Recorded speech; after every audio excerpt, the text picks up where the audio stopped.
안녕하세요. 법무법인 훈민 민성호 변호사입니다.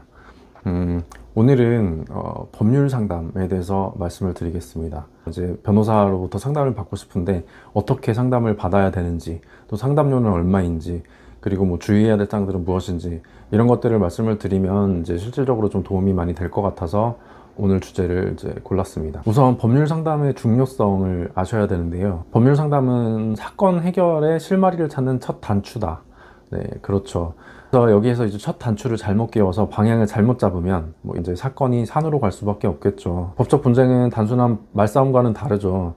국가기관을 통해서 그 절차들을 진행하고 그 결과에 따라서 책임을 져야 됩니다. 고소를 잘못할 경우에는 무고죄로 오히려 처벌을 받게 될 수도 있고, 민사소송의 경우에는 패소해서 상대방 변호사 비용까지 그동안 발생한 이자까지 물어주게 되는 뭐 그러한 위험 부담이 따르기 때문에 쉽게 생각하시면 안 되죠. 그래서 객관적으로 이게 이길 수 있는 싸움인지, 그리고 이길 수 있다면 그 확률은 어느 정도 되고 그 방법은 무엇인지, 이거를 이제 파악하기 위한 정보를 얻는 게 법률 상담이고, 법률 상담 결과 이길 수 없는 싸움이다 이렇게 판단이 되면 이제 싸움을 하지 말아야 되겠죠.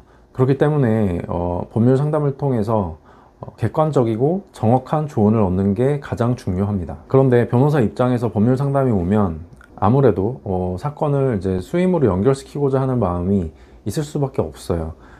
뭐 양심이 있는 변호사든 없는 변호사든 뭐 그런 마음이 아예 없을 수는 없거든요. 근데 그런 의도가 이제 너무 강한 경우, 뭐 승소 가능성을 부풀린다거나 아니면은 안 될 사건을 된다고 얘기를 하거나, 뭐 무죄 주장을 할 수 없는 사건인데 무죄 주장을 한번 해보자거나, 뭐 이런 식으로 무조건 사건을 수임하기 위해서 객관적이고 정확하지 못한 조언을 해주는 경우가 있을 수가 있는데, 이런 경우에는 이제 사건에 도움이 되는 게 아니라 오히려 해가 되겠죠. 그리고 또한 뭐 의도적인 것은 아니라 하더라도 틀린 조언을 하는 경우도 있습니다. 변호사도 인간이기 때문에 매년 쏟아지는 새로운 개정된 법률들과 새로운 하급심 판례들의 세세한 내용까지 다 알 수는 없겠죠. 근데 제가 생각하기에 전문가와 일반인의 차이는 자신이 이 문제에 대해서 정확하게 알고 있는지 아니면 모르고 있는지, 이걸 구분할 수 있는 능력에 있는 것 같습니다. 자기가 모르는 것은 찾아서 확인을 하면 되겠죠. 자기가 사실은 모르고 있는데도 불구하고 알고 있다고 착각을 하거나, 아니면 자기가 잘 모르는데도 불구하고 이제 일단 적당히 아는 것처럼 대답을 하는 경우는 전문가로서의 자격이 없다고 봐야 되겠죠. 그렇기 때문에 법률 상담은 항상 최소한 2곳 이상에서 받아볼 필요가 있습니다. 예를 들어서 한 3곳에서 법률 상담을 받았는데, 한 군데는 승소 가능성이 높다, 한 군데는 승소 가능성이 낮다, 또 한 군데는 추가 검토가 필요하다, 이렇게 다 3가지 다른 답변을 받았을 때 많은 경우에 승소 가능성이 높다고 하는 변호사한테 그냥 바로 찾아가는 경우가 많은데, 왜냐하면 사람은 누구나 이제 자기한테 유리한 쪽으로 마음이 기울게 돼 있죠. 근데 이게 바로 잘못된 길로 접어드는 것일 수 있다라는 겁니다. 네, 이렇게 상담 결과가 여러 가지로 다양하게 나왔을 때는 오히려 더욱 신중하게 어느 조언이 보다 객관적이고 정확한지에 대해서 좀 더 철저한 검증이 필요합니다. 이렇게 법률 상담을 통해서 정확하고 객관적인 정보를 얻어서 사건의 첫 단추를 잘 끼워야 원하시는 최적의 결과를 얻으실 수가 있습니다. 그렇기 때문에 법률 상담이 그만큼 중요하다는 것이겠죠. 네. 다음으로 이제 법률 상담료에 대해서 말씀을 드리겠는데요.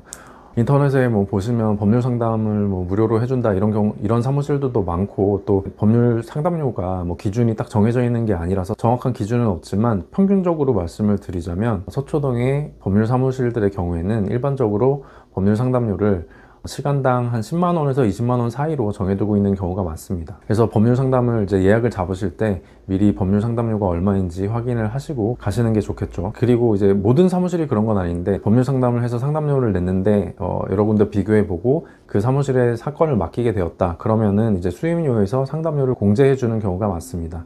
저희 법무법인도 그렇게 하고 있고요. 네, 참고하시기 바랍니다. 다음으로 법률 상담 갈 때 유의사항은 무엇이 있는지 말씀드리겠습니다. 우선 사실관계를 좀 정리를 잘 해가셔야 됩니다. 네, 사실관계를 육하 원칙에 따라서 좀 정확하게 정리를 하고 가셔야 상담을 효율적으로 받으실 수 있고, 변호사로서도 보다 이제 정확한 상담을 해드릴 수가 있겠죠. 가끔씩 상담 오시는 분들 중에 제가 그러면 이 일은 언제 있었던 일인가요? 하면은 이제 그제서야 막 핸드폰을 막 뒤져가지고 뭐 한 작년 가을쯤인데요 뭐 이렇게 하시는 분들이 있는데, 몇 월 며칠에 어떤 일이 있었고 어떤 사건이 있었고 이런 것들을 좀 정리를 해서 오시면 효율적인 상담을 받으시는데 상당히 도움이 될 것입니다.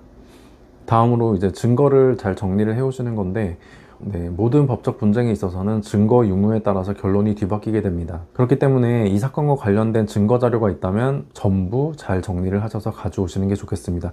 뭐 너무 분량이 많다 그러면 가져오질 못하더라도 적어도 어떤 것들이 있는지는 파악을 하고 이제 오셔서 변호사한테 그 내용을 전달을 해주셔야지 되겠죠. 또 본인은 이게 중요하지 않은 증거 같아서 그냥 얘기를 안 하는 경우도 있는데 의외로 법적으로는 그게 의미가 있을 수 있기 때문에 조금이라도 관련이 있는 증거는 다 변호사한테 말씀을 해주시는 게 좋습니다.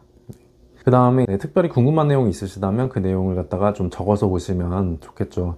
변호사랑 막상 마주쳐서 이제 이런저런 얘기를 하다 보면 내가 뭐가 궁금했는지 까먹는 경우도 많기 때문에 뒤늦게 생각이 나지 않도록 적어 오시면 도움이 될 것입니다. 그리고 이거는 되게 중요한 내용인데요.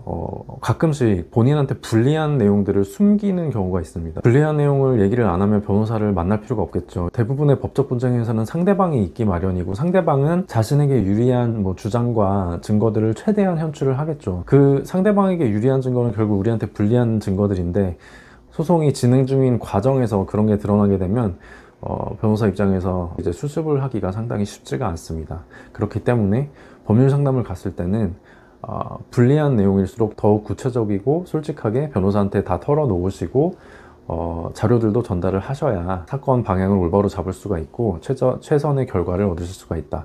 네, 이거는 꼭 명심하시기 바랍니다. 마지막으로 앞에 내용과 연결된 내용이긴 한데 가끔씩 상담 오시는 분들 중에 결론을 내리고 오시는 분들이 있어요. 나는 이건 무조건 이렇다. 이건 무조건 이길 수밖에 없는 소송이다 이러면서 오시는 분들이 있어요. 근데 그런 분들이 오셨을 때 제가 이런 걸 검토했을 때 이 부분은 저희한테 불리한 내용이다 아니면 이런 부분 때문에 패소 가능성이 있다 이렇게 말씀하시면 화를 내면서 아니 그게 말이 되는 소리냐, 나는 이렇게 억울하고 이게 다 증거가 있는데 이게 무슨 소리냐 이렇게 하시는 경우들이 가끔씩 있는데 변호사를 설득하러 오시는 게 아니라 변호사로부터 객관적이고 정확한 조언을 받으시는 자리이기 때문에 본인이 생각하시는 바를 이제 변호사한테 설득을 하시려고 하시는 거는 효율적인 법률 상담이라고 볼 수가 없고 법률 상담이 제대로 진행이 되기가 어렵다. 네, 그렇습니다. 이제 그러는 거는 이제 본인한테도 별로 도움이 되지 않는다. 내가 듣기 좋은 말만 해주는 변호사가 좋은 변호사라고 할 수는 없는 것이죠. 내가 듣기 싫은 말이라 하더라도 나한테 도움이 되는 말을 해주는 변호사가 좋은 변호사겠죠. 네, 이렇게 오늘 법률 상담의 중요성과 유의사항에 대해서 말씀을 드렸습니다. 도움이 되셨기를 바라겠습니다. 네, 감사합니다.